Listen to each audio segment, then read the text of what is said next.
하나님께서 오늘 우리에게 주시는 말씀 함께 나눕니다. 오늘은 2장 6절부터 전체 내용은 19절까지 말씀인데 오늘은 그 중에서 가장 중요한 부분으로 6절부터 10절까지의 말씀 함께 나누도록 하겠습니다. 2장 6절부터 10절에 있는 말씀입니다. 자, 6절 다 같이 함께 읽겠습니다. 6절만. 여러분은 이미 여러분을 구원하시는 그리스도를 믿었으니 일상생활의 문제에 있어서도 그리스도를 의지하고 그리스도와 한 몸이 되어 생기 넘치는 생활을 하십시오. 그리스도께 깊이 뿌리를 내리고 그분의 터 위에 서서 살아가십시오. 주님 안에서 성장하고 진리 안에 서서 강하고 건전한 사람이 되십시오. 그리스도께서 베풀어 주신 모든 일에 감사하며 기쁨이 넘치는 생활을 하십시오. 헛된 철학에 속아 여러분의 신앙과 기쁨을 빼앗기지 않도록 조심하십시오. 그러한 철학은 그리스도의 말씀에 근거한 것이 아니라 인간의 생각이나 사상에서 나온 잘못되고 천박한 기초 위에 세워진 것입니다. 하나님의 온전한 신성은 육신으로 오신 그리스도께서만 지니고 계십니다. 10절 다 같이 읽습니다. 그러므로 여러분이 그리스도와 하나님을 될 때는 완전하게 됩니다. 여러분이 그리스도와 연합할 때 여러분은 하나님 안에서 충만해질 것입니다. 그리스도는 다른 모든 능력을 지배하는 최고의 지배자이십니다. 아멘. 저도 결혼 주례를 이렇게 몇 번 해봤는데 결혼식 주례를 하게 되면은 주례자들이 늘상 하는 얘기가 있습니다. 빠뜨리지 않고 하는 얘기가 있는데 그것은 이것입니다. 이제 두 사람은 한 몸이 되었습니다 라는 말이에요. 그때를 다시 한번 생각해 봅시다. 이제 두 사람은 한 몸이 되었습니다. 여러분, 한 몸이 된다는 것은 마음과 행동이 한 방향을 향해서 같이 나아가는 것을 말합니다. 물론 각자 사람들마다 개성이 다릅니다. 서로 다른 개성과 성향이 분명히 다르지만 오히려 그것이 한 방향을 향해 나아갈 때에 서로가 가지고 있는 그 부족함을 채워줄 수 있는 도구가 된다는 걸 여러분 기억하시기 바랍니다. 여러분, 모든 사람들이 연애를 할 때 우리는 참 많은 것을 닮았어, 우리는 똑같아 라고 생각하면서 연애를 하죠. 근데 결혼하고 나면 어떻습니까? 이렇게 다를 수가 없어요. 근데 참 어떻게 해서 우리가 연애할 때 그런 똑같은 마음을 갖게 될까요? 왜 우린 똑같다라고 얘기를 할까요? 나에게 없는 것을 그 사람이 가지고 있기 때문에, 그것을 나의 부족함을 채워주기 때문에 마치 그것이 한 몸인 것처럼 느껴지기 시작하는 겁니다. 여러분, 만약에 예를 들어서 두 사람 다 기념일을 잘 지키는 사람이라고, 챙겨주는 사람이라고, 꼼꼼한 사람이라고 생각 한번 해보십시오. 연애할 때는 무척 좋을 거예요. 그러면서 우리는 생각합니다. 야, 저 사람도 기념일 챙기는 거 좋아하고 나도 기념일 챙기는 거 좋아하니까 우린 천생연분이다. 근데 나중에 시간이 흐르면 어떻습니까? 어떤 사람은 이것을 중요한 날이라고 해서 기념일이라고 생각하는데 한쪽에서는 이것을 중요한 날이라고 생각하지 않아요. 각자 성향이 다르기 때문에. 그런데 여러분, 부부라는 것은, 가정 공동체라는 것은 어떤 공동체든지 간에 각자의 개성과 가지고 있는 성향이 다 다르지만 그 각자 다름이 한 방향으로 나아갈 때에 서로의 부족함을 반드시 채워낼 수 있는, 메꿔줄 수 있는 놀라운 도구가 된다는 것을 잊지 마십시오. 따라서 부부의 갈등은 아직도 이 놀라운 신비를 발견하지 못한 것에서 원인을 분명하게 찾을 수가 있습니다. 나중에 여러분, 제가 골로새서 말씀을 보면서 아내들아, 남편들아 라는 그 말씀을 또다시 한번 나눌 거예요. 부부뿐만 아니라 여러분, 공동체는 바로 이러한 신비를 풀어갈 때에 연합하게 되고 하나가 되어갑니다. 문제는 가정이든 교회든 어떤 공동체가 되었든지 간에 그것을 하나 되게 하는 구심점이 반드시 있어야 한다는 거예요. 무엇이 우리를 하나 되게 만드는 구심점일까? 서로 너무나 다른데도 불구하고 어떤 것이 우리를 하나 되게 만드는 것일까? 성경은 하나님께서 그 구심점이 무엇인지를 우리에게 분명하게 말합니다. 그가 예수 그리스도 복음이라고 말합니다. 우리가 서로 다르지만 우리를 하나 되게 만들고 한 방향을 향해서 서로의 부족함을 채워줄 수 있는 바로 그 이름이 예수 그리스도 복음을 통해서 우리가 서로의 부족함이 채워진다라는 거예요. 그래서 여러분 바울은 우리가 지난 시간에 말씀을 나눴지만 그리스도를 깨달아 아는 것이 하나님의 계획이라고 말합니다. 다시 말하면 이것은 교회가 지향하고 있는 가장 중요한 가치입니다. 여러분 교회는요 다른 어떤 사회적인 봉사단체가 아닙니다. 교회는 다른 어떤 것을 일을 행하면서 높임받는 어떤 존재도 아닙니다. 교회가 해야 될 정확한 덕목과 교회가 존재하는 가치가 무엇인가? 그것은 우리가 예수 그리스도를 반드시 알고 그 예수 그리스도를 만나는 것이 교회가 해야 될 가장 중요한 가치라는 거예요. 다시 말하면 하나님은 저와 여러분이 악한 사람을 따르지 않고 그 죄인의 길에 서지 아니하며 교만하지 않는 복된 사람이 되기 위해서 우리가 반드시 예수 그리스도를 만나야 한다라고 얘기를 합니다. 반드시. 여러분 우리가 신앙생활 하면서 이럴 때가 있어요. 직관적으로 이거는 하나님이 싫어하시는 거야. 교회를 오래 다니지 않았거나 교회를 오래 다녔거나 간에 성경 공부를 했거나 안 했거나 우리 마음속에 그런 생각이 있어요. 이거 하나님이 싫어하셔. 이거 분명히 하나님이 싫어할 거야. 직관적으로 아는 것들이 분명히 있습니다. 그런데 여러분 바울은 교묘한 말에 우리가 속아 넘어가도록 하는 수많은 말들이 수많은 사상과 철학들이 우리 가까이에 있다는 것을 다시 한번 우리에게 경고합니다. 오늘 우리가 읽진 않았지만 4절에 있는 말씀입니다. 내가 이런 말을 하는 것은 여러분이 어떤 사람들의 교묘한 말에 속아 넘어가지 않을까 염려되어서입니다. 바울이 우리가 지금 예수 그리스도를 알아야 한다. 우리가 예수 그리스도를 만나야 한다라고 말하는 이유는 바로 그것입니다. 왜 우리가 그를 만나야 하는가? 그를 알아야 하는가?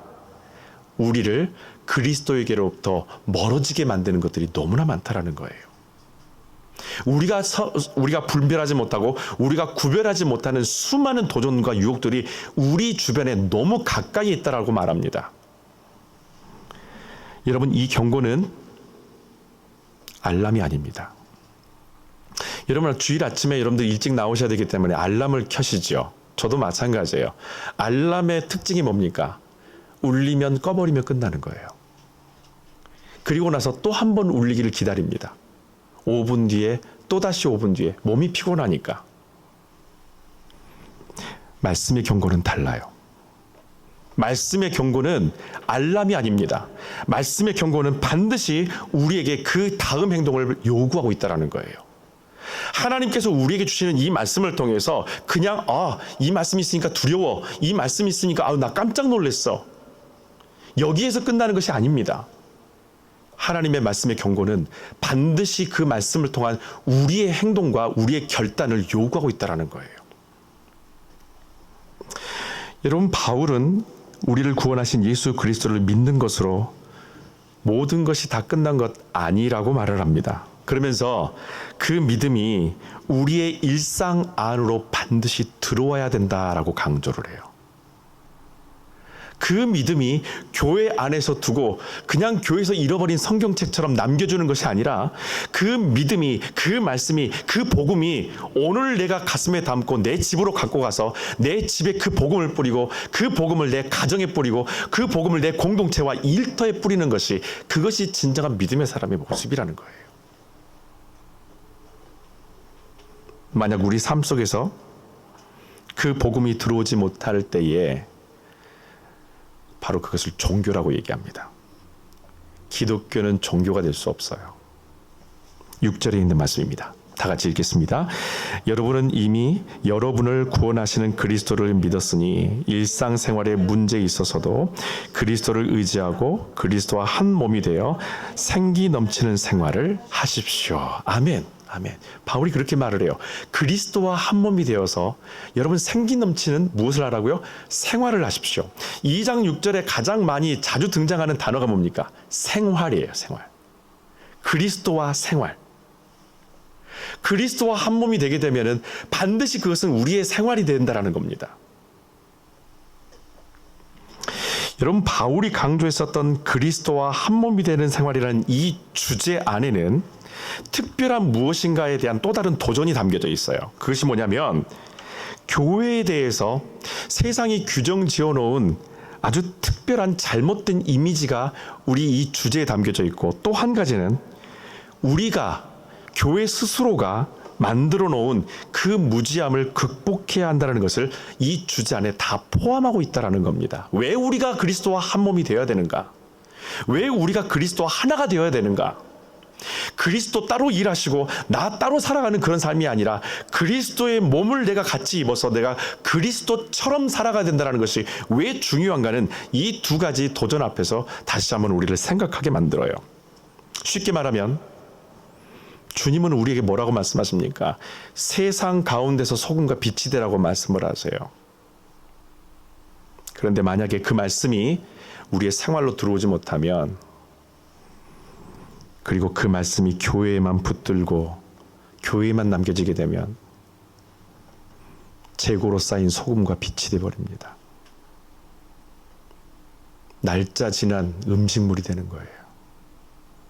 필요할 때 먹어야 되고 필요할 때 섭취하고 필요할 때 나를 채워야 되는 것이 자꾸 재고로 쌓이는 거예요. 그래서 여러분, 복음은 우리가 그리스도와 한 몸이 되는 것을 굿뉴스라고 얘기를 합니다. 7절에 있는 말씀을 한 번 더 읽어보도록 하겠습니다. 7절 다 같이 읽습니다. 그리스도께 깊이 뿌리를 내리고 그분의 터 위에 서서 살아가십시오. 주님 안에서 성장하고 진리 안에 서서 강하고 건전한 사람이 되십시오. 그리스도께서 베풀어 주신 모든 일에 감사하며 기쁨이 넘치는 생활을 하십시오. 아멘. 10절 한 번 더 읽습니다. 10절에 있는 말씀 다 같이. 그러므로 여러분이 그리스도와 하나 될 때는 완전하게 됩니다. 여러분이 그리스도와 연합할 때 여러분은 하나님 안에서 충만해질 것입니다. 그리스도는 다른 모든 능력을 지배하는 최고의 지배자이십니다. 어떻게 보면 우리가 참 기대했던 말씀이에요.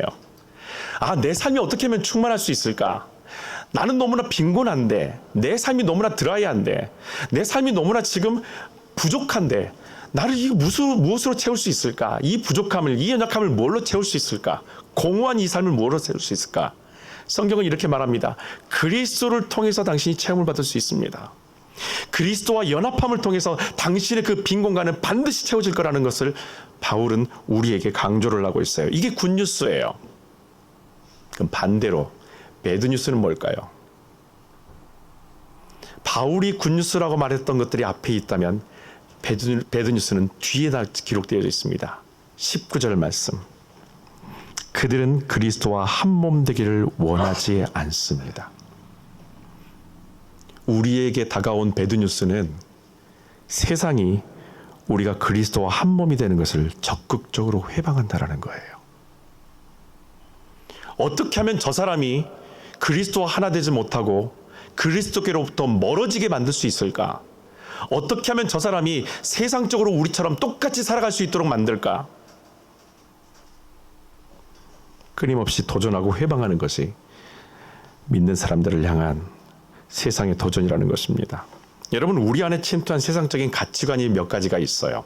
오늘 바울도 그걸 몇 가지 지적을 하는데, 바울이 말하고 있는 세상이 우리 안에 도전해오고 우리 안에 이미 침투해버린 세상적인 가치관은 첫 번째는 이것입니다. 헛된 철학과 사상으로 이 복음을 종교화시키고 있다라는 거예요. 여러분, 바울이 이렇게 경고를 해요. 자, 8절에 있는 말씀입니다. 8절 상반부에 보면 헛된 철학의 소가 여러분의 신앙과 기쁨을 빼앗기지 않도록 조심하십시오. 여러분, 이 헛된 철학과 잘못된 신앙이 우리 안에 들어오면 무엇을 빼앗는다고요? 내 안에 있는 기쁨을 모조리 빼앗아가 버린다라는 겁니다. 그냥 내가 당연히 누리고 있었던 평범한 그 기쁨까지도 전부 다 빼앗아가 버리는 것이 잘못된 신앙, 잘못된 헛된 세상의 철학이라는 거예요. 뿐만 아니라 그러한 철학은 그리스도의 말씀에 근거한 것이 아니라 인간의 생각이나 사상에서 나온 잘못되고 천박한 기초 위에 세워진 것입니다 라고 우리에게 말을 하고 있어요. 여러분, 교회가, 저와 여러분이 스스로 파놓은 함정 하나가 있어요. 신앙생활하면서 세상의 철학적 사고와 사상으로 자꾸 우리가 이 복음을 이해하려 한다는 겁니다. 철학적인 방식으로 세상적인 가치관과 사상의 방식으로 이 복음을 자꾸 이해하려고 만든다라는 거예요.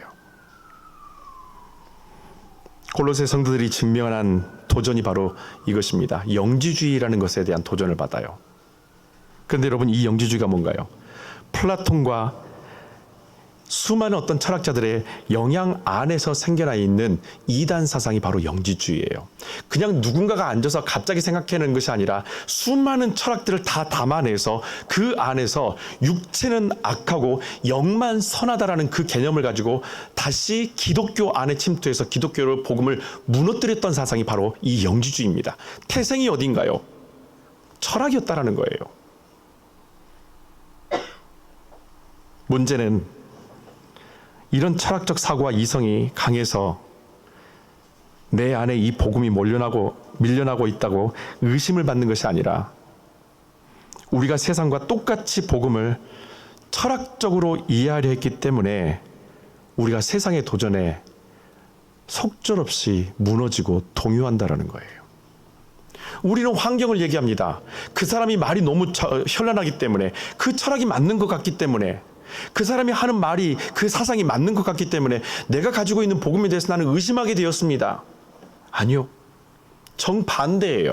그건 우리를 착각시키는 우리 안에서의 잘못된 이미지입니다.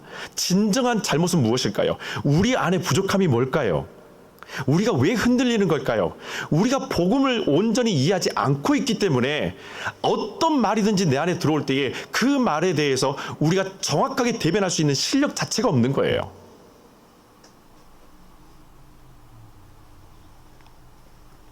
용기도 잃어버립니다.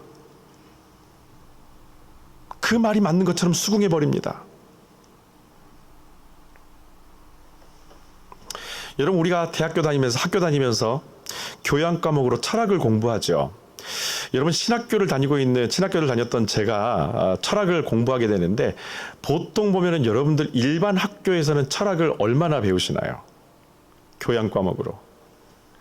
오랫동안 배우진 않으실 거예요. 신학은요, 2년 정도 이상을 계속 배워요. 그리고 끊임없이 다른 철학에 대해서 연구를 하고 또 연구합니다. 한 학기 정도 배웠던 그 철학, 기억하시는 분도 혹시 계시나요, 지금? 기억 안 나죠? 그런데 여러분, 평생을 듣고 배우고 경험했던 복음이 철학이라는 이름과 유명한 학자들 앞에서 왜 이렇게 작아지고 왜 이렇게 스스로 부정되게 만든 걸까요? 우리는 그 복음을 평생 들었어요. 저 같은 경우는 태어나면서부터 예수 그리스도라는 그 이름을 평생 듣고 왔던 사람입니다. 그런데 왜 우리가 이 복음을 자신 있게 얘기하지 못하는 걸까요?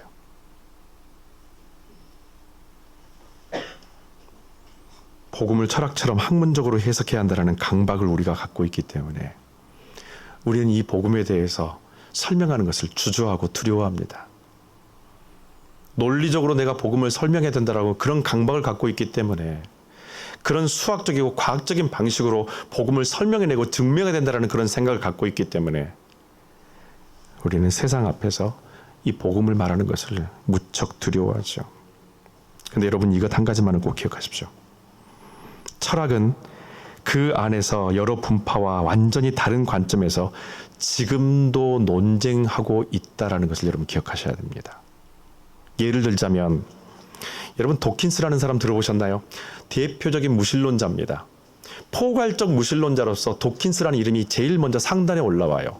그런데 여러분, 놀라운 것은 이 도킨스라는 사람의 이 포괄적 무신론과 달리 더글라스 머레이라는 사람은 철저하게 기독교 무신론자예요. 포괄적인 무신론자와 기독교 무신론자에 대한 또 다른 철학의 개념들과 사상의 개념들이 분리되어져 있다는 것입니다. 하지만 복음은 어떤가요? 다른 모든 능력을 지배하는 능력 위에 능력이 되는 줄로 믿습니다. 어떠한 다른 복음이 있는 것이 아니라 오직 하나의 복음, 한 길, 한 진리만을 이야기하고 있는 것이 예수 그리스도의 복음이에요. 내 마음 속에서 내가 이걸 선택할까, 비슷비슷한데 내가 이런 철학을 선택할까, 이런 철학을 선택할까 고민하지 않아도 된다는 거예요. 복음은 딱 한 길밖에 없습니다. 인내하고 사랑하고 섬기면서 주님 말씀에 순종하는 것이 복음이에요.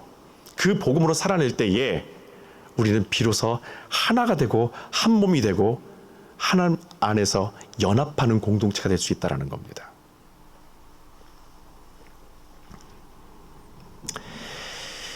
빌립보서 3장 8절에 보면 바울이 이 복음이 우리와 한 몸이 되면 어떤 일이 벌어지는가에 대해서 이렇게 기록한 장면이 나와요. 나는 그리스도 외에는 다 쓰레기처럼 여기고 모두 버렸습니다. 히브리인이면서 유대의 종교 사상에 있어서 탁월한 사람이 바울입니다. 가말리엘이라는 문화, 한국으로 말하는 스카이 대학교예요. 최고의 그 학문의 그 전당에서 유대교 전통을 배우게 되고 또 이중국적자입니다. 로마의 시민권을 갖고 있기 때문에 철학이 이미 그 안에는 단단하게 무장되어 있어요. 이 두 가지 전체적인 어떤 지식의 모든 총체를 다 가지고 있는 이 바울이 예수 그리스도를 만나면서 딱 이렇게 말해버립니다. 나는 주님을 만나는 순간에 그리스도 외에는 다 쓰레기처럼 여기고 다 버렸습니다. 왜 이럴까요? 수많은 철학과 수많은 사상이 있었는데 그 철학과 사상이 누구 한 사람을 제대로 살려낸 적이 없었다라는 거예요. 내가 만난 예수 그리스도의 복음은 나를 살려내시고 그렇게 예수 그리스도를 핍박하고 예수 그리스도 믿는 사람들에 대해서 핍박했었던 나를 찾아오셔서 나를 살리셨는데 그 어떠한 철학도 그 어떤 사상도 그런 사람을 찾아가서 그 사람을 변화시키고 그 사람의 인생을 변화시키고 그 사람의 영을 변화시켰던 그 사람의 영혼을 구원한 어떤 철학도 본 적이 없었다라는 겁니다. 아무리 공부를 했어도 그걸 발견한 적이 없었다라는 거예요. 그러니 이 지식이 계속 갖고 다녀야 될 나의 재산이 될까요? 그 순간부터 쓰레기가 되는 거예요.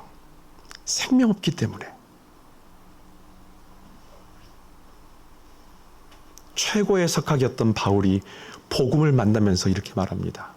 내가 지금까지 배웠던 그 공부들, 생명을 살릴 수 없는 학문들, 그거 쓰레기였다. 나 그거 버렸다.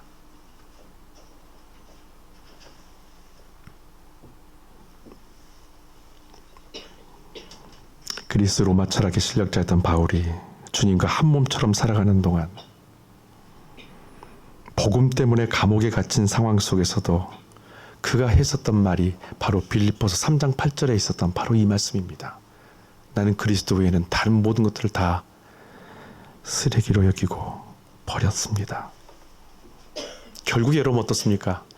최악의 상황 속에서 유일하게 빛나고 있었던 것이 바로 복음이었다라는 거예요. 바울이 모든 사람들이 너 감옥에 갇혔구나. 너는 이미 인생이 끝난 거야. 감옥이라는 것은 너에 대한 어떤 세상적인 정죄고 세상적인 어떤 규정이야. 너는 세상이 너를 그렇게 규율하고 그렇게 만들어버렸어. 너는 죄인이라고. 세상적으로 봤었을 때는 이거는 분명한 실패자예요. 그런데 바울은 그 감옥 안에서 가장 빛나는 것이 복음이었다라는 거예요. 그래서 세상 밖을 향해서 말합니다.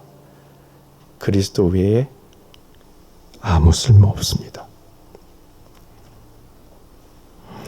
여러분 이뿐만 아니라 우리 안에 침투한 세상적인 가치관은 또 하나가 있어요.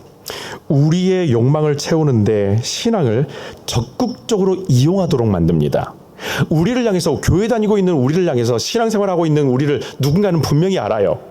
그러면서 우리한테 이렇게 말하는 거예요. 너 교회 다니고 있구나. 야, 그러면은 너 기도해봐. 너 교회 다니니까 네가 갖고 싶은 거, 네가 하고 싶은 거 그거 다 될 거 아니야. 너 기도해봐.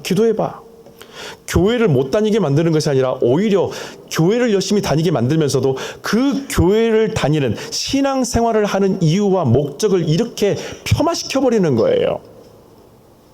싸구려로 만드는 거예요.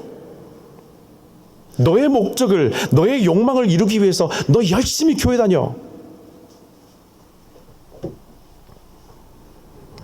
자녀들의 대학 진학을 위해서 12학년 때까지 열심히 정성을 다하는 크리스찬. 물질적으로 더 풍요해지기 위해서 11조를 하는 크리스찬. 나에게 상처 준 사람에게 하나님이 대신 보복해 주시기를 간구하면서 사회적으로 신용을 얻기 위해 교회를 열심히 다니는 크리스찬. 어느 곳에든지 있습니다. 그래서 나에게 유리한 말씀에 밑줄을 그어서 그 말씀만을 주야로 묵상하는 크리스찬들.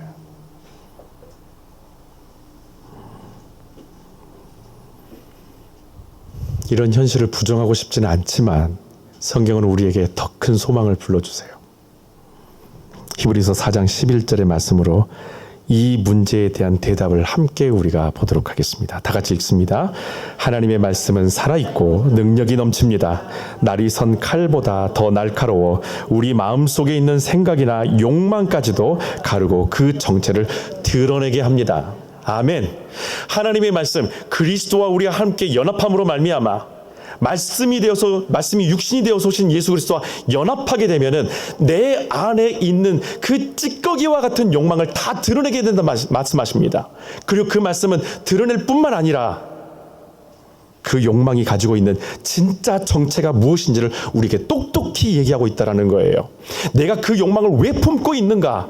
내가 그것을 왜 생각하고 있는가? 내가 왜 그것을 가지려고 하고 있는가? 내가 왜 이것 때문에 기도하고 있는가? 그 정체를 낱낱이 드러나게 만드는 것이 하나님의 말씀이라는 것입니다. 왜?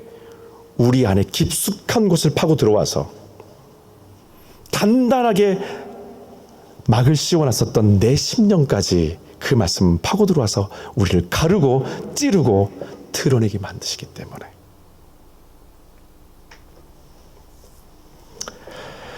여러분, 오늘 예배 때 나오실 때에, 이 예배 자리에 나오실 때에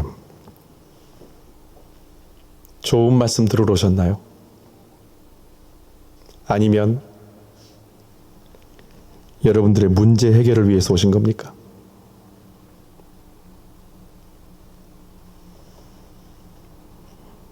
우리가 가진 욕망의 끝이 어디에 있느냐에 따라서 우리가 드리는 예배의 의미가 완전히 달라집니다. 저와 여러분이 오늘 이 예배 자리에 온 목적이 무엇이냐에 따라서 그 진정한 우리 안에서의 속내가 무엇인지에 따라서 오늘 드려지는 이 한 시간의 예배의 의미가 완전히 달라진다는 것을 기억하십시오. 바울은 우리에게 이렇게 말합니다. 11절에 있는 말씀인데, 여러분이 그리스도께 나아갈 때에 그리스도께서는 여러분을 악한 욕망에서 해방시켜 주셨습니다.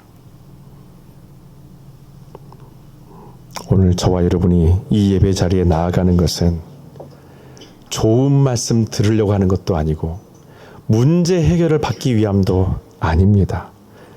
우리가 오늘 이 예배에 나오는 이유는 그리스도를 만나기 위해서 온 것입니다. 세상은 우리가 그리스도를 만나는 이 시간을 방해합니다. 뿐만 아니라 우리는 어떻게 하면 이 자리를 피할 수 있을지에 대한 정당성을 찾도록 내가 가지고 있는 인간적인 모든 지혜를 다 총동원 합니다.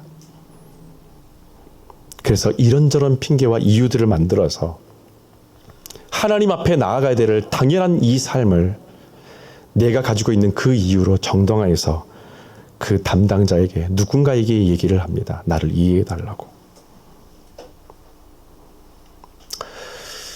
여러분, 제가 이것만 말씀을 드리죠. 목사는요, 인간적으로 그것을 이해해 줄지는 모르지만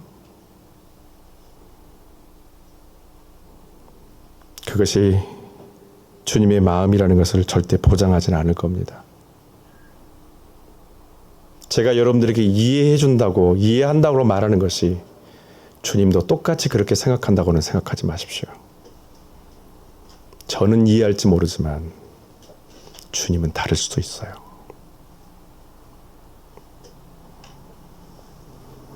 그렇다고 여러분 예배에 빠지면 벌 받는다거나 심하면 지옥에 간다는 등의 세상적 윤리의 잣대에 절대로 눌려 살지를 마십시오. 이 또한 바울이 경고한 믿음의 사람 안에 침투한 세속적인 가치관입니다. 우리 안에 이 놀라운 일들이, 이 놀라운 도전들이 끊임없이 오고 있다라는 거예요. 결국에 이 모든 것을 극복할 수 있는 방법이 하나밖에 없다. 바울은 다시 그의 이야기로 돌아갑니다. 우리가 그리스도와 한 몸이 되는 것. 내가 그리스도와 한 몸이 되는 것. 주님처럼 생각하고, 주님처럼 행동하고, 주님처럼 기도하고, 주님처럼 사랑하며, 또한 주님처럼 의롭게 분노할 때 우리는 결코 흔들리지 않을 것입니다.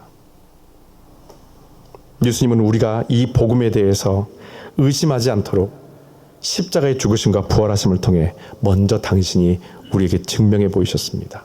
그렇다면 여러분, 이제 우리가 반응할 차례입니다. 제가 여러분에게 한 가지 오늘 제안을 하나 드리도록 하죠. 이제 여러분들이 댁에 가셔서 말씀을 묵상하시면서 실제적으로 한번 적용해 보는 겁니다. 이런 도표를 한번 제가 만들어 봤습니다. 여러분 노트에 혹시 이런 표를 만들 수 있다면 한번 시도해 보셨으면 좋겠어요. 그리스도와 한 몸이 되어진 누구 자기 이름을 써보는 거예요. 그리고 칸을 4개로 만듭니다. 매일 우리가 말씀을 묵상합니다. 말씀을 묵상하면서 그 말씀 가운데서 내가 그리스도와 하나 되는 삶이 무엇인가를 그 성경 구절을 정리합니다. 그리고 그 말씀을 받던 날짜를 앞에다가 기록합니다. 그리고 곧바로 그 옆에 내가 실제적으로 어떤 분야에 이 말씀을 적용해 봤는지를 한번 써보십시오. 나는 이 말씀을 내 생활 습관에, 내 자녀들을 대할 때에, 내 배우자를 대할 때에, 내 공동체를 대할 때에 내가 일터에서 나는 이것을 시도해 보았다라고 한번 시도해 본 그 대상과 환경들을 한번 기록해 보는 겁니다. 그리고 가장 마지막에 변화. 여러분 이 칸을 채울 때에는 시간이 언제 걸릴지 몰라요. 적용까지는 분명히 하루 안에 그 시간들이 다 기록되어 줄 수 있을지 모르겠습니다. 그런데 변화는 한 달 뒤가 될 수도 있고 석 달이 될 수 있고 6개월이 될 수 있고 7년이 될 수 있어요. 기다리고 인내하고 끊임없이 이것을 반복하셔야 합니다. 하나님의 말씀으로 매일매일 살아내는 것이 있어야만이 결국에 여러분들이 변화라는 그 칸에 빈칸을 반드시 채울 수 있을 거예요. 그 변화를 빈칸을 채우실 때에 날짜도 기록해 보십시오.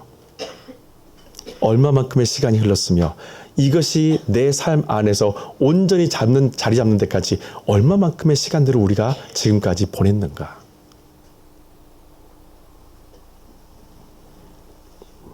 여러분 이렇게 정리하다 보면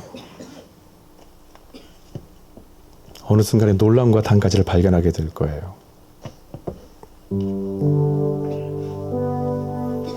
그리스도와 한 몸이 되어져 있는 여러분 자신을 발견하게 될 겁니다. 와, 내가 이 말씀처럼 살고 있네. 주님께서 이렇게 살라고 말씀하셨던 이 말씀처럼 나도 똑같이 살고 있네. 여러분의 삶 속에서 그리스도가 발견될 거예요. 아, 주님 이런 마음이셨겠구나. 주님 이런 마음 때문에 그렇게 주님께서 애타하셨구나. 아파하셨구나. 사랑하셨구나. 책망하셨구나. 기다리셨구나. 점점 주님을 닮아가는 여러분 자신과 가정의 모습을 반드시 만나게 될 겁니다. 그러면서 우리는 주님을 닮아가고 주님과 한 몸이 되어져 갑니다. 근데 여러분 결코 쉽진 않을 거예요. 각오하십시오. 결코 쉽진 않아요. 그럴 때마다 늘 주를 의지하고 간구하면서 넉넉히 도우시는 주님 앞에 나아가시기 바랍니다. 내 일생 소원이 내 주님을 찬양하면서 주님 나를 부르시는 그날까지 주님과 한 몸이 되어서 이 삶을 살아가고 믿음 안에 승리하며 살아가는 저와 여러분의 그리고 여러분의 가정의 삶이 되시기를 주님의 이름으로 축원합니다. 함께 일어나서 이 찬양으로 고백함으로